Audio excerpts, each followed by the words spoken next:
덜컹덜컹 홈통에 들었다가 다시 쏟아져 흐르는 물이 육중한 물레방아를 번쩍 쳐들었다가 쿵 하고 확 속으로 내 던질째 머슴들의 콧소리는 허연 격하루가 켜켜 앉은 바악간 속에서 청승스럽게 들려 나온다. 쇴쇴쇴쇴 구슬이 되었다가 은가루가 되고 대줄기같이 뻗치었다가 다시 꽝꽝 쏟아져 청룡이 되고 백룡이 되어 용솟음쳐 흐르는 물이 저쪽 산모퉁이를 10리나 두고 돌고 다시 이쪽 들복판을 오리쯤 꿰뚫은 뒤에 이방원이가 사는 동네 앞 기슭을 스쳐 지나가는데 그 위에 물레방아 하나가 놓여 있다. 물레방아에서 들여다보면 동북간으로 큼직한 마을이 있으니 이 마을의 가장 부자요 가장 세력이 있는 사람으로 이름을 신치규라고 부른다. 이방원이라는 사람은 그 집에 막실살이를 하여가며 그의 땅을 경작하여 자기 아내와 두 사람이 그날을 지내간다. 어떠한 가을밤 유난히 밝은 달이 고요한 이 촌을 한적하게 비칠 때 그 물레방앗간 옆에 어떠한 여자 하나와 어떤 남자 하나가 서서 이야기를 하는 소리가 들리었다. 그 여자는 방원의 아내로 지금 나이가 22살, 한참 정열에 타는 가슴으로 가장 행복스러울 나이의 젊은 여자요. 그 남자는 50이 반이 넘어 인생으로서 살아올 길을 다 살고서 거의 쇠멸의 구렁이를 향하여 가는 늙은이다. 그의 말소리는 마치 그 여자를 달래는 것 같이. 예, 내 말이 조금 더 그럴 것이 없지? 쇠뇌 한 놈에게도 자세한 말을 들었을 터이지만은 너 생각해보아라. 네가 허락만 하면 무엇이든지 네가 하고 싶다는 것을 내가 전부 해줄 터이란 말이야. 그까지 방언이 녀석하고 네가 몇백 년 살아야 언제든지 막실구설을 면하지 못터이니. 허허, 사람이란 젊어서 호강해보지 못하면 평생 한번 하여보지도 못하고 죽을 것이 아니냐. 내가 말하는 것이 조금도 잘못한 것이 없느니라.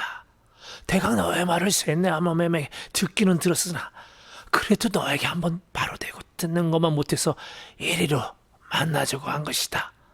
너의 마음은 어떠냐? 하하, 내 앞이라고 조금도 어떻게 알지 말고 이야기해봐. 어? 이 늙은이는 두말할 것도 없이 신치규다. 그는 탐욕스러운 눈으로 방언의 계집을 들여다보며 한 손으로 등을 두드린다.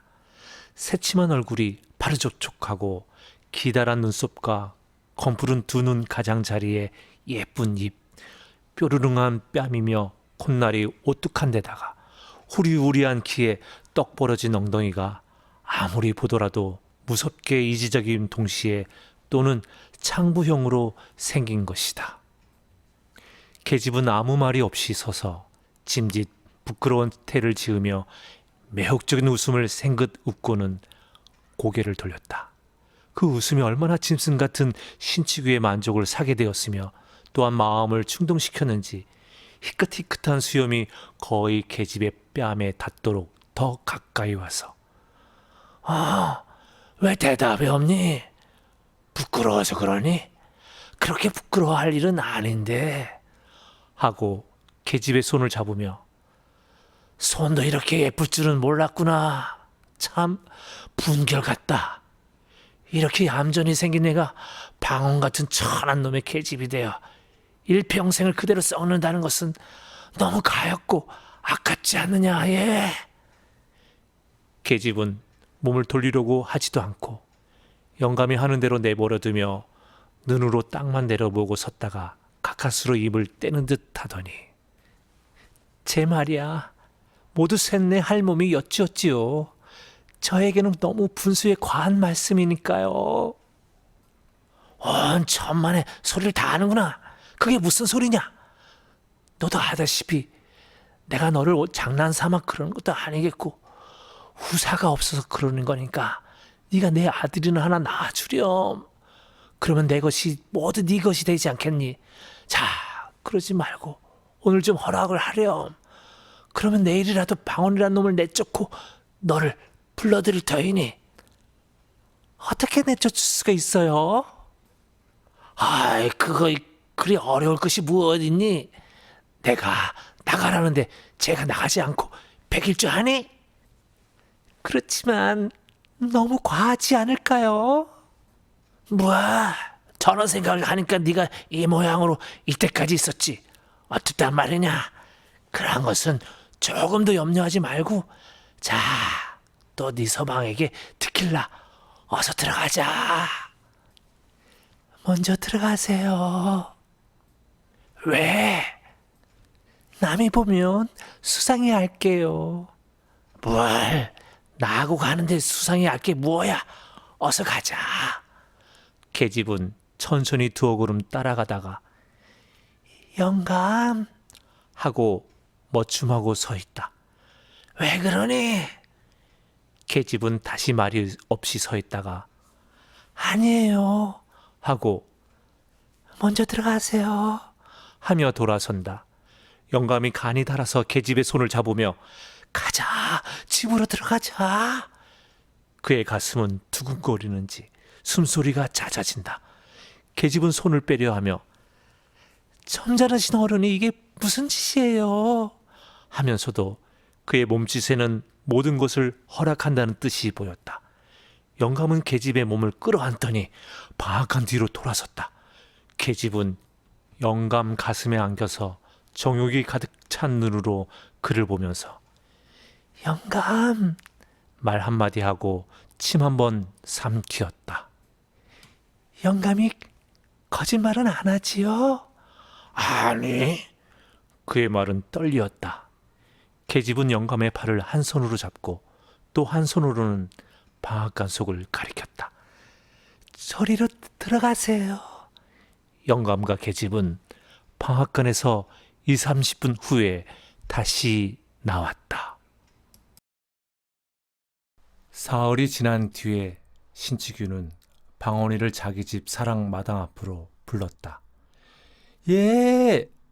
방언은 상전이라 고개를 숙이고 예, 공손하게 대답을 하였다. 네가 그간 내 집에서 정성스럽게 일한 것은 고마운 일이지만은 점잔가 주자를 빼면서 신치규는 말을 꺼내었다. 방언의 가슴은 이 많은이라는 말 뒤에 이어질 말을 미리 깨달은 듯이 온 전신의 피가 가슴으로 모여드는 듯 하더니 다시 터럭이라는 터럭은 전부 거꾸로 일어서는 듯하였다. 오늘부터는 우리 집에 사정이 있어 그러니 내 집에 있지 말고 다른 곳에 좋은 곳을 찾아 가보아라. 아무 조건이 없다. 또한 이곳에서도 할 말이 없다. 죽으라고 하면 죽는 신용이라도 해야 하는 것이다. 주인은 돈 가지고 사람을 사고 팔 수도 있는 것이다. 방언은 가슴이 답답하였다. 자기 혼자 몸 같으면 어디 가서 어떻게 빌어먹더라도 살 수 있지만은 사랑하는 아내를 구해갈 길이 막연하다. 그는 고개를 굽히고 허리를 굽히고 나중에는 마음을 굽히어 사정도 하여 보고 애걸도 하여 보았다. 그러나 그것은 헛된 일이다. 주인의 마음은 쇠나 돌보다도 더 굳었다. 그는 하는 수 없이 자기 아내에게 그 이야기를 하였다. 그리고 아내더러 안주인 마님께 사정을 좀 하여 얼마간이라도 더 있게 하여 달라고 하여 보라고 하였다. 그러나 아내는 방언의 말을 들을 리가 없었다. 도리어 그러면 어떻게 한단 말이오? 이제부터는 나를 어떻게 먹여 살릴 터이요? 너는 그렇게도 먹고 살 수 없을까봐 겁이 나니? 겁이 나지 않고 생각을 해보구려. 이제는 꼼짝할 수 없이 죽지 않았소. 죽어? 그럼 인자가 나를 데리고 이곳까지 올 때에 뭐라고 하였소? 어떻게 해서든지 너 하나야 먹여 살리지 못하겠느냐고 하였지요? 그래. 얼마나 나를 잘 먹여 살리고 나를 호강시켰소? 이때까지 이때나 되도록 끌고 돌아다닌다는 것이 남의 집 행랑이었지요.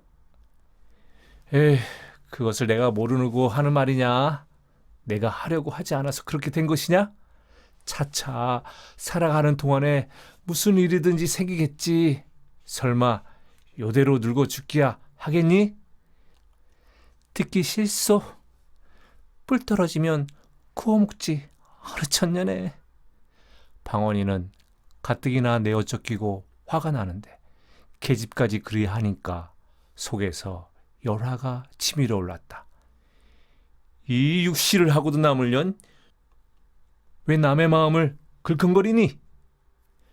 왜 사람에게 욕을 해? 이년아, 욕 좀 하면 어떠니? 왜 욕을 해? 계집이 얼굴이 노래지며 대든다. 이년이 바락인가? 누가 바락이야? 계집년 하나 건서 못하는 위인이 계집 보고 욕만 하고 한 게 뭐야? 그래, 은가락지 은비너나 한 벌 사줘 보았어? 내가 임자하자고 하는 대로 하지 않은 것은 없지? 이년아, 은가락지 은비녀가 그렇게 갖고 싶으냐? 이 더러운 년. 무엇이 더러워? 너는 얼마나 정한 놈이냐? 계집의 입속에서는 놈 소리가 나오기 시작한다. 이년 보게? 누구더러 놈이래? 하고 손길이 계집의 낭자를 후려잡더니 그대로 집어들고 두어 번 주먹으로 등줄기를 우리었다. 이 주리떼를 안길련?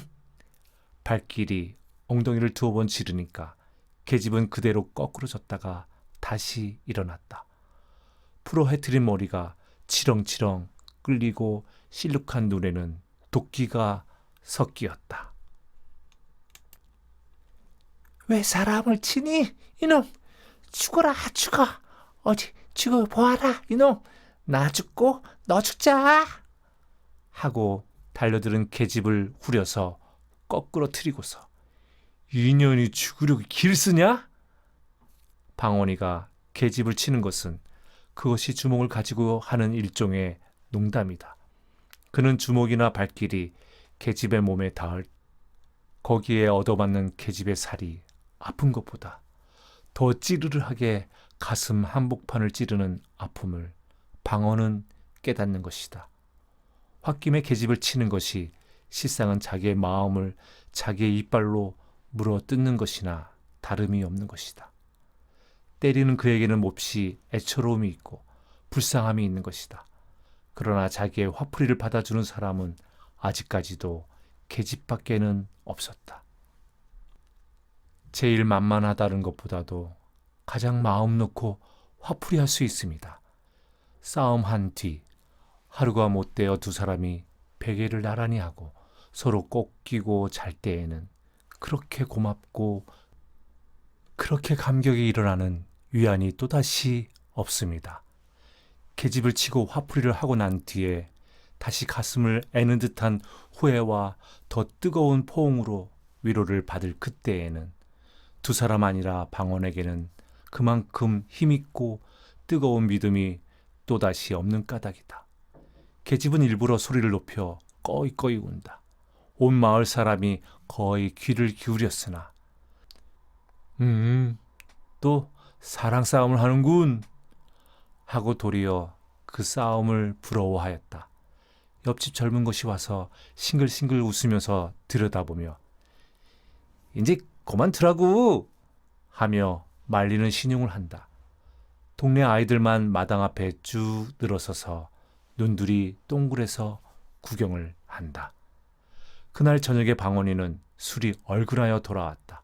아까 계집을 치던 마음은 어느덧 풀어지고 술로 흥분된 마음에 그는 계집의 품이 몹시 그리워져서 자기 아내에게 사과를 할 마음까지 생겼다. 본시 사람이 좋고 마음이 약하고 다정한 그는 무식하게 자라난 까닭에 무지한 짓을 하기는 하나 그것은 결코 그의 성격을 말하는 무지함이 아니다. 그는 비척거리면서 집으로 향하는 길에 거슴츠레하게 풀린 눈을 스르르 내리감고 혼자 소리로 빌어먹을라 나가라면 나가지 무서운가? 제 집 아니면 살 곳이 없는 줄 아는 게로군. 되지 않게. 다 뭐야? 돈만 있으면 제일이냐? 이놈. 네가 그러다가는 이 주먹 맛을 언제든지 한번 볼라. 그대로 곱게 대줄 줄 아냐? 하고 개천 하나를 건너뛴 후에 돈이 무엇이냐? 한참 생각하다가 에휴, 한숨을 쉬고 나서 돈이 사람을 죽이는구나. 돈. 사람 나고 돈 났지. 돈 나고 사람 났니? 또 징검다리를 비척비척하고 걷는 뒤에 고 베라 먹으려니 왜 그렇게 포다를 부려서 장부의 마음을 긁어놓아? 그의 목소리에는 말할 수 없이 다정한 맛이 있었다. 그는 자기 계집을 생각하면 모든 불평이 쓰러지는 듯이 숙였던 고개를 쳐들어 하늘을 보면서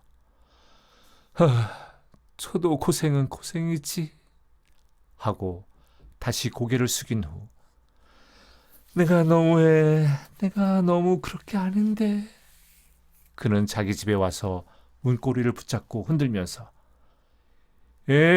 자니 자?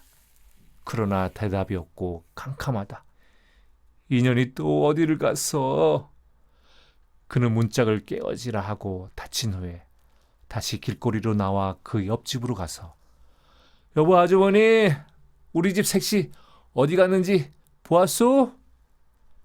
밥들을 먹는 옆에 집 내외는 어디서 또 취했어 그래? 이 어머니가 아까 머리 단장을 하더니 저 방학계로 갑디다. 방학계로? 네. 피려 먹으련 방학계로는 뭘 먹으러 갔노? 다시 혼자 방아를 향하여 가면서 혼자 중얼거린다. 그는 방앗간을 막 뒤로 돌아서자 신치규와 자기 아내가 방앗간에서 나오는 것을 보았다.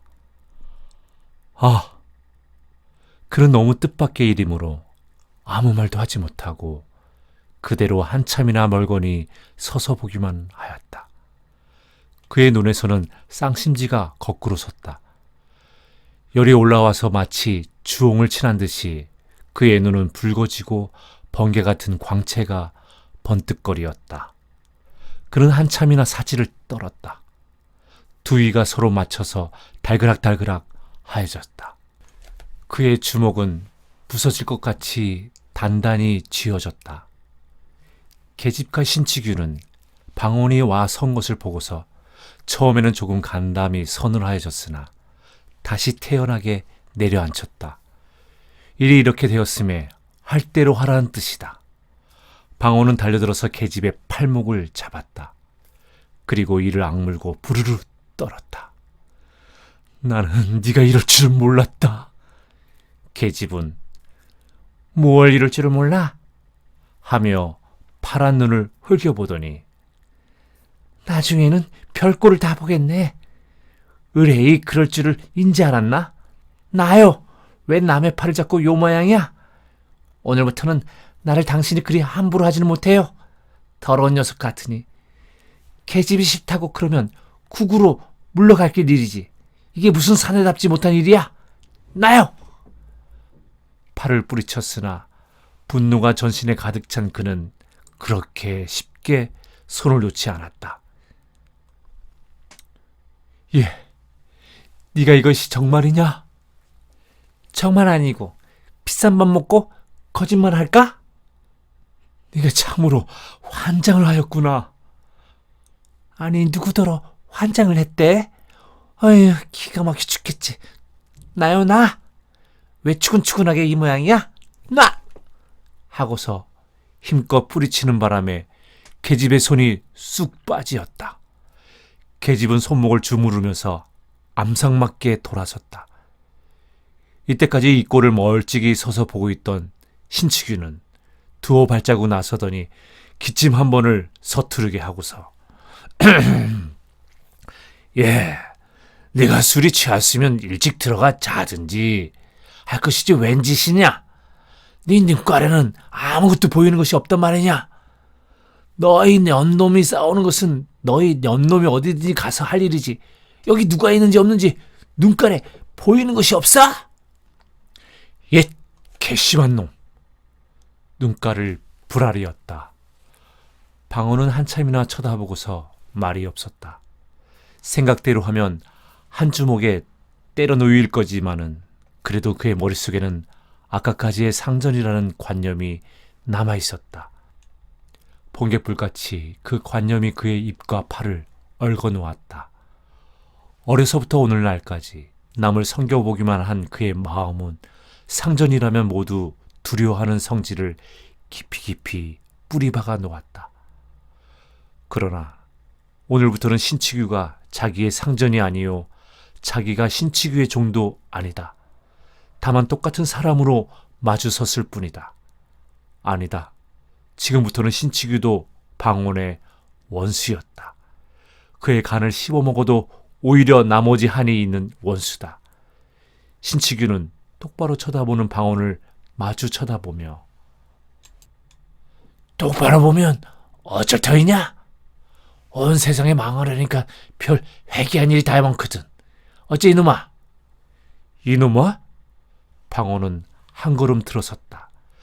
나무같이 힘센 다리가 성큼하고 나설 때 신치규는 머리끝이 으쓱하였다. 쇠몽둥이 같은 두 주먹이 쑥 앞으로 닥칠 때 그의 가슴은 덜컥 내려앉았다. 네 입에서 이놈이라는 소리가 나오지? 이 사지를 찢어밟겨도 오히려 시원치 못할 놈아.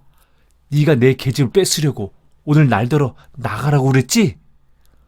아, 이거 그놈의 눈깔이 삐었군. 나는 먼저 들어가겠다. 너는 네 서방하고 나 좀 들어오너라. 신치규는 형세가 위험하니까 슬금슬금 꽁무니를 빼려고 돌아서서 들어가려 하니까 방어는 돌아서는 신치규의 멱살을 잔뜩 쥐어 한 팔로 바싹 치켜들고 이놈 어디를 가? 네가 이때까지 맛을 몰랐구나 하며 한 번 집어쳐 땅바닥에다가 태질을 한 뒤에 그대로 타고 앉아서 목줄띠를 누르니까 마치 뱀이 개구리 잡아먹을 적 모양으로 꽥꽥 소리가 나며 말 한마디도 못한다. 이놈, 너 죽고 나 죽으면 고만 아니냐? 하고 방어는 주먹으로 사정없이 닥치는 대로 들이댄다. 나중에는 주먹이 부족하고 옆에 있는 모루 돌멩이를 집어서 죽어라 하고 내리친다. 그의 팔, 그의 몸에는 본능적으로 숨어있는 잔인성이 조금도 남지 않고 그대로 나타났다. 그의 눈은 마치 펄떡펄떡 뛰는 미끼를 가로차고 앉은 승냥이나 이리와 같이 뜨거운 피를 보고야 만족하다는 듯이 무섭게 번쩍거렸다. 그에게는 초자연의 무서운 힘이 그의 팔과 다리에 올라왔다. 이 꼴을 보는 계집은 무서웠다. 끔찍끔찍한 일이 목전에 생긴 것이다. 그의 맥이 풀린 다리는 마음대로 놓여지지 아니하였다. 아, 사람 살려! 사람 살려! 적적한 밤중에 쓸쓸한 마을에는 처참한 여자 목소리가 으스스하게 울리었다. 이 소리를 들은 방어는 더욱 힘을 주어서 눈을 딱 감고 죽어라 내리짖지었다. 뼈가 돌에 맞는 소리가 살이 웅크러지는 소리와 함께 퍽퍽하였다. 피 묻은 돌이 여기저기 흩어지고 갈갈이 찢긴 옷에는 살점이 묻었다. 동네편 쪽에서 수근수근 하더니 구두 소리가 나며 칼 소리가 덜커덕거렸다. 방온의 머리에는 번개불같이 무엇이 보이었다. 그는 손에 주먹을 쥔 채 잠깐 정신을 차려 그쪽으로 귀를 기울였다. 순검? 그는 신치규의 배를 타고 앉아서 순검의 구두 소리를 듣자 비로소 자기가 무슨 짓을 하였는지 깨달았다. 그는 미친 사람처럼 일어났다. 그리고는 옆에 서서 벌벌 떠는 계집에게로 갔다. 예, 가자. 도망가자.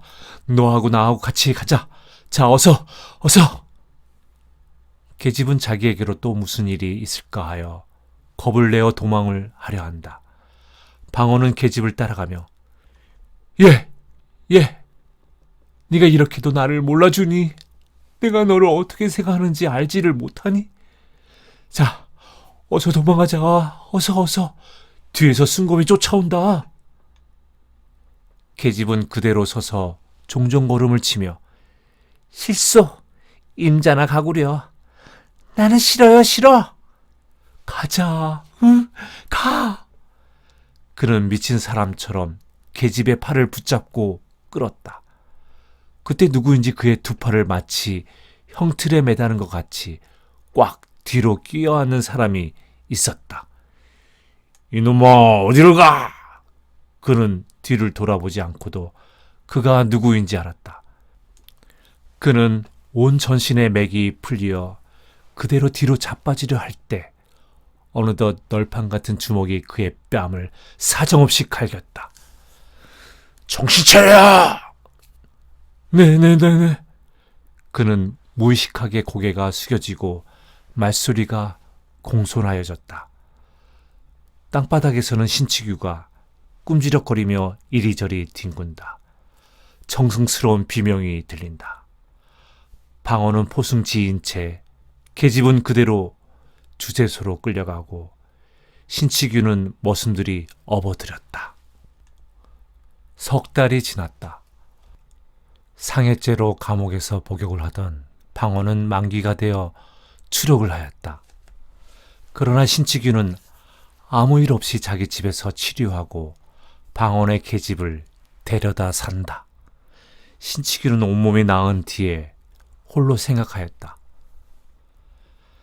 죽는 줄 알았더니 그래도 이렇게 살아있으니 하고 얼굴에 흠이 진 곳을 만져보며 아이고, 오히려 그놈이 그렇게 한 것이 나에게는 다행이지. 얼굴이 좀 아프기는 좀 하였으나 어떻게 그놈을 떼어버릴까 하고 그렇지 않아도 걱정을 하던 채 잘 되었지. 그놈 한 10년 감옥에서 콩밥을 먹었으면 좋겠다.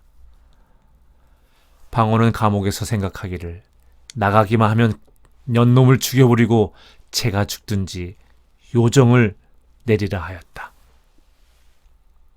집에서 내어 쫓기고 계집까지 빼앗기고 그것을 생각하면 이가 갈리고 치가 떨리었다. 그것이 모두 자기가 돈 없는 탓인 것을 생각하며 더욱 분한 생각이 났다. 에이, 더러운 년.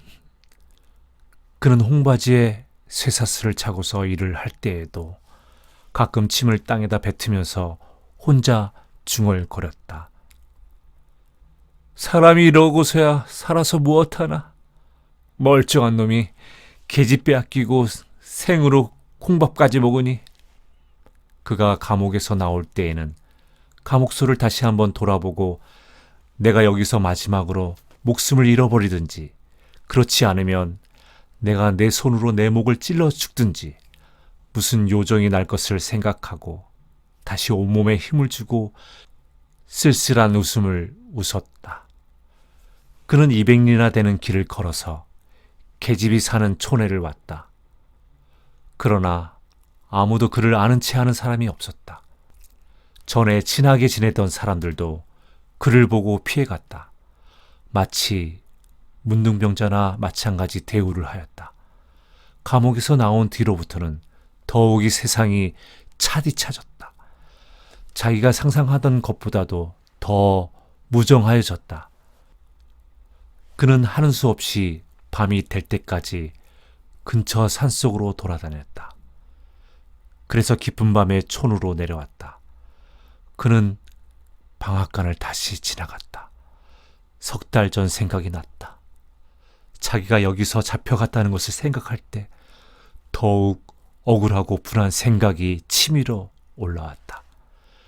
그는 한참이나 거기 서서 그때 일을 생각하고 몸서리를 친 후에 다시 그전 집을 찾아갔다. 날이 몹시 추워지고 눈이 쌓였다. 옷은 입은 것이 가을에 입고 감옥에 들어갔던 그것이므로 살을 에이는 듯한 것이로되 그는 분한 생각과 흥분된 마음에 그것도 몰랐다. 년놈을 모두 처치를 해버려? 혼자 속으로 궁리를 하다가 그렇지, 그까짓 것들은 살려두어 쓸데없는 인생들이야 하면서 옆구리에 지른 기름한 단도를 다시 만져보았다. 그는 감격스러운 마음으로 그것을 쓰다듬었다. 그는 신치규의 집 우를 넘어 들어갔다. 그의 발은 전에 다닐 적 같이 익숙하였다.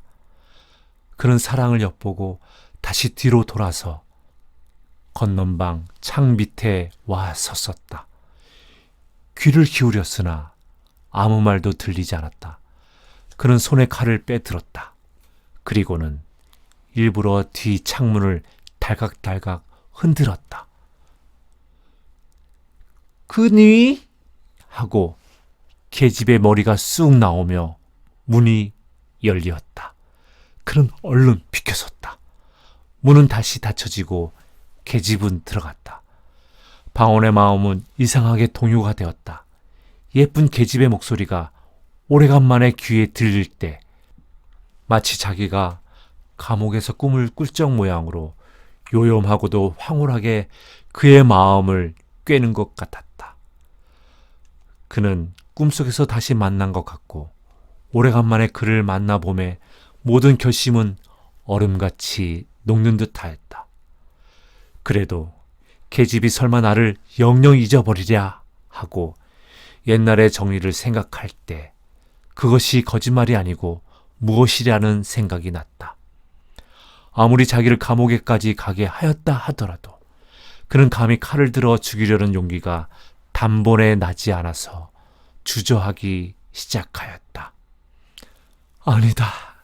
다시 한 번만 물어보자. 그는 들었던 칼을 다시 짚고 생각하였다. 거짓말이다. 거짓말이다. 그럴 리가 없다. 그는 반신반의하였다. 그렇다. 한 번만 다시 물어보고 죽이든 살리든 하자. 그는 다시 문을 달각달각하였다. 계집은 이번에 다시 문을 열고 사면을 둘러보더니 헌 집신짝을 신고 나왔다. 니요? 그는 방언이 서 있는 집 모퉁이를 돌아서려 할째 내다 하고 입을 틀어막고 칼을 가슴에 대었다. 떠들면 죽어. 방언은 계집의 입을 수건으로 틀어막고 결박을 한 후 들쳐업고서 번개같이 다름질을 하였다. 그는 어느 결에 계집을 업어다가 물레방아 앞에 내려놓은 후 결박을 풀었다. 그리고 한숨을 쉬었다. 나를 모르겠니? 캄캄한 금은밤에 얼굴을 바짝 계집의 코앞에 들이대었다. 계집은 얼굴을 자세히 보더니 아! 소리를 지르더니 뒤로 물러섰다. 조금도 놀랄 것이 없다. 오늘 네가 내 말을 들으면 살려줄 것이요. 그렇지 않으면 이것이야. 하고 시퍼런 칼을 들이대었다. 계집은 다시 태어나게 말요? 임자의 말을 들으렴 같으면 벌써 들었죠. 이때까지 있겠소? 임자도 남의 마음을 알 거요. 임자와 나와 2년 전에 이곳으로 도망해올 적에도 전 남편이 나를 죽이겠다고 허리를 찔러 그 흠이 있는 것을 날마다 밤에 당신이 어루만져 주었죠. 내가 그까지 칼춤을 무서워서 나 하고 싶은 것을 못한단 말이요? 힝! 이게 무슨 비겁한 짓이요? 사내 자식이. 자, 찌르려거든 찔러보아요. 자, 자. 계집은 두 가슴을 벌리고 대들었다. 방언은 너무 계집의 태도가 대담하므로 들었던 칼이 도리어 뒤로 움찔할 만큼 기가 막혔다. 그는 무의식하게 정말이냐? 하고 한 걸음 더 가까이 나섰다. 정말이 아니고 내가 비록 여자이지만 당신같이 겁쟁이는 아니라오. 이것이 도무지 무엇이야? 계집은 그래도 두려웠던지 방언의 손에 든 칼을 뿌리쳐 땅에 떨어뜨렸다. 이 칼이 땅에 떨어지자 방언은 이때까지 용사와 같이 보이던 계집이 몹시 비겁스럽고 더러워 보이어 다시 칼을 집어들고 덤비었다. 이 간사한 년, 어쩔 터이냐? 나하고 당장에 멀리 가지 않을 터이냐? 자, 가자! 그는 눈물이 어린 눈으로 타일러 보기도 하고 간청도 하여 보았다. 자, 어서 옛날과 같이 나하고 멀리 도망을 가자. 나는 참으로 나의 칼로 너를 죽일 수는 없다.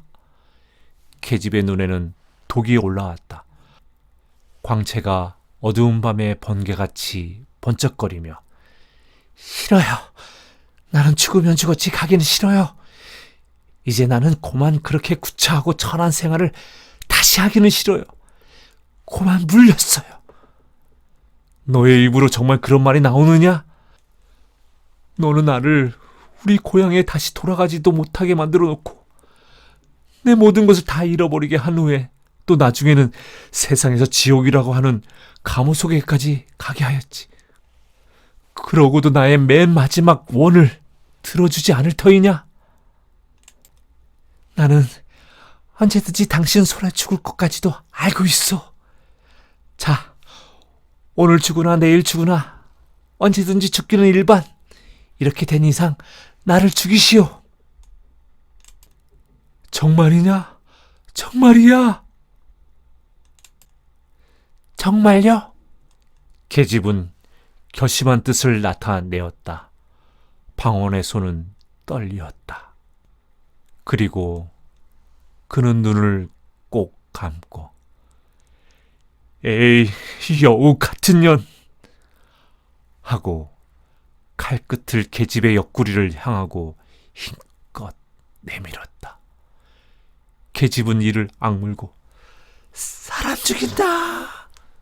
소리 한 번에 그 자리에 거꾸로 졌다. 칼자루를 든 손이 피가 몰리는 바람에 우르르 떨리더니 피가 새어나왔다. 방언은 그 칼을 빼어들더니 계집 위에 거꾸로 져서 가슴을 찌르고 절명하여